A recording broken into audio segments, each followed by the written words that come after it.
Lenalidomida está aprovada pela Anvisa no Brasil já há bastante tempo e note, embora a ANS tenha determinado a incorporação dela já há algum tempo, costuma ainda haver problema no fornecimento de lenalidomida por operadora de plano de saúde.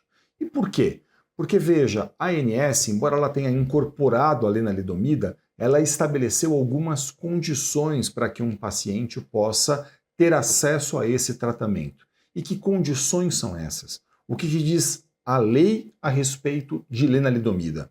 Eu sou Elton Fernandes, eu sou advogado especialista em plano de saúde, professor de pós-graduação em importantes instituições da área e autor de livro jurídico. Hoje eu vou tentar desmistificar um pouco para vocês sobre as regras do setor dos planos de saúde.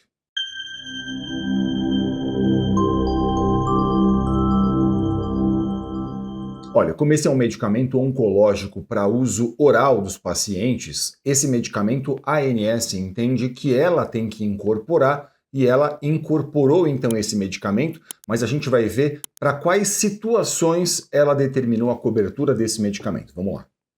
A lenalidomida está incorporada pelo rol de procedimentos da ANS nos seguintes casos. No caso de mieloma múltiplo, em combinação com dexametasona para o tratamento de pacientes com mieloma múltiplo refratário recidivado que receberam ao menos um esquema prévio de tratamento.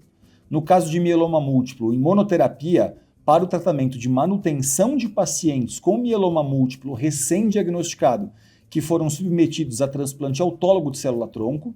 E também no caso de mieloma múltiplo em terapia combinada para o tratamento de pacientes com mieloma múltiplo que não receberam tratamento prévio e não são elegíveis a transplante.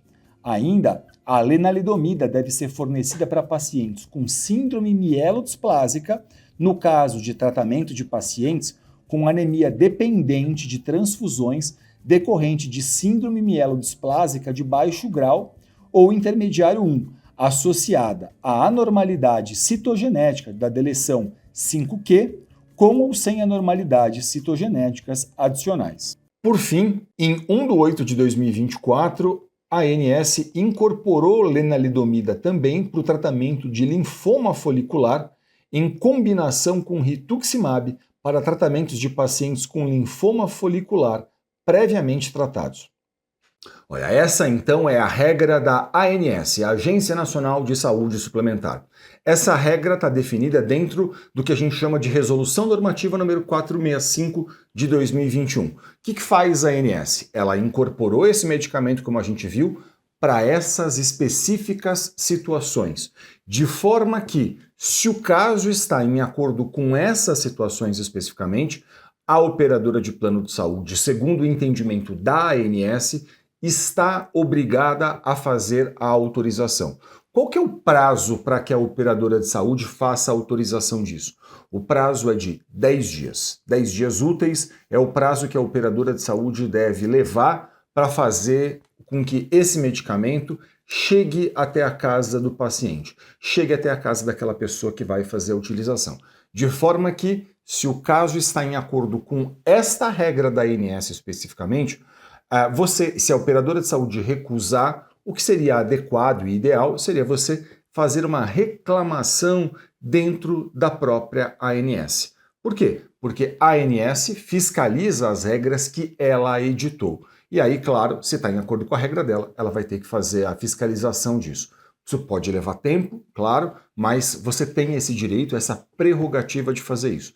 Se seu caso não está em acordo com a regra da ANS, aí provavelmente não me parece que a ANS vai tomar algum partido disso ou vai botar a mão nesse tipo de questão. Claro, você tem toda a possibilidade ainda de fazer a reclamação, mas aqui é importante dizer, numa situação como essa, o que eu considero mesmo adequado é que você converse com um advogado especialista em plano de saúde. E por que eu acho importante que você faça isso? Porque, veja, a lei dos planos de saúde atualmente, a lei 9656 de 98, ela diz que mesmo que um tratamento prescrito ao paciente não esteja em acordo com a regra da ANS, com esse rol de procedimentos da ANS, o tratamento deve ser autorizado se ele estiver em acordo com a ciência.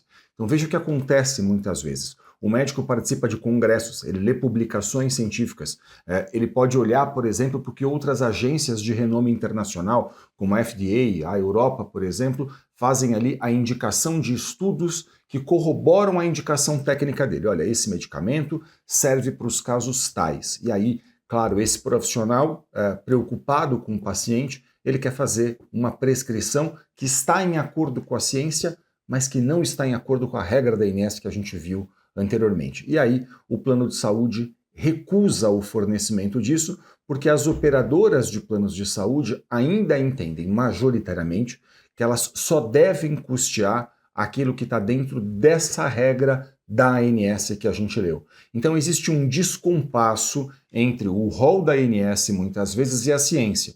E existe um descompasso também porque a operadora de plano de saúde, ao invés de cumprir a lei, ela cumpre exclusivamente o critério que está dentro desse rol de procedimentos da ANS que a gente leu. E aí o que fazer numa situação como essa? Nessa situação, um advogado especialista em plano de saúde vai poder analisar o seu caso e ele vai poder, então, a partir dessa análise, entender o seguinte: se está em acordo com a regra da ANS, ele pode, ele mesmo, inclusive, ajudar você a formalizar a reclamação dentro da ANS. Essa é uma prerrogativa que o advogado tem, que esse profissional possui.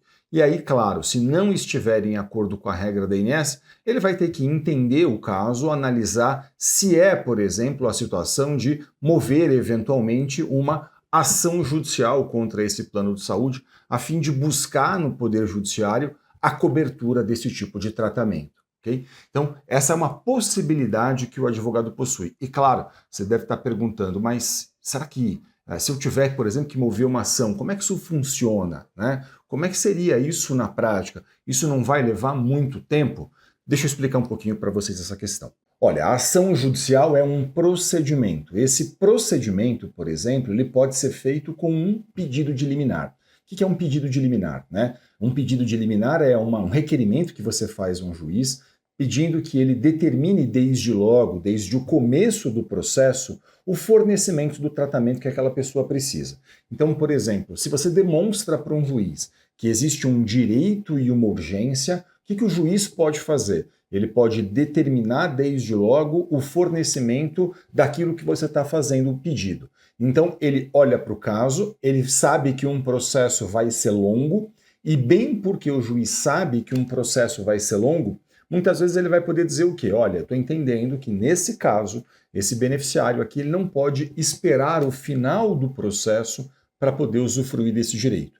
Então, entendendo que existe direito e que existe urgência, ele pode, então, determinar essa liminar. Ele pode conceder essa ordem liminar a fim de que a pessoa possa usufruir desse direito logo no começo do processo. Ele pode fazer isso a qualquer momento.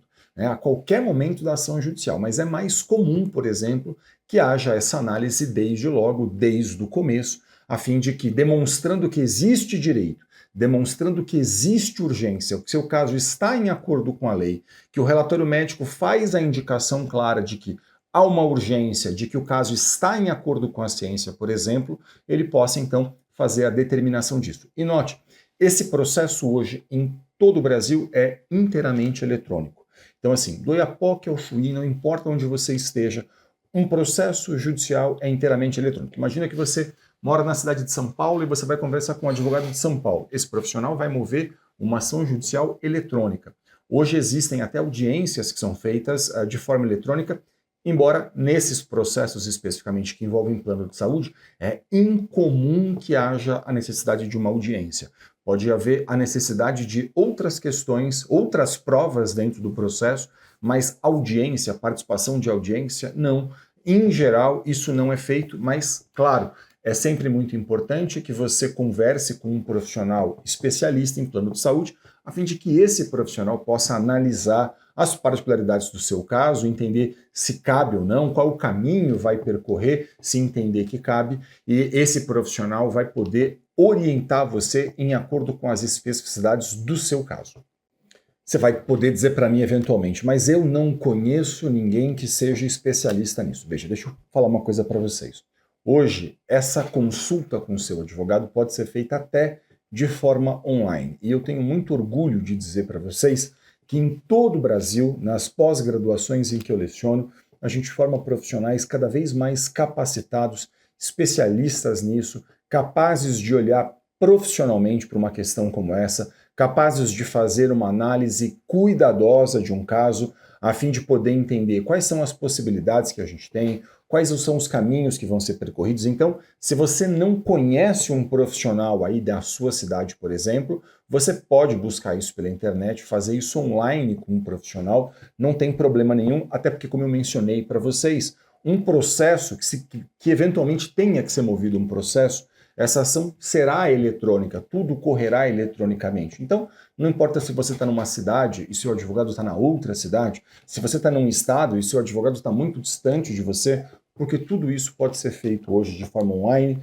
e eu tenho muito orgulho de poder dizer que em todo o Brasil a gente forma nas pós-graduações em que eu leciono profissionais muitíssimo capacitados para lidar com esse tipo de questão. Então, eu sugiro muito que você converse sempre com profissionais especialistas nesse tema.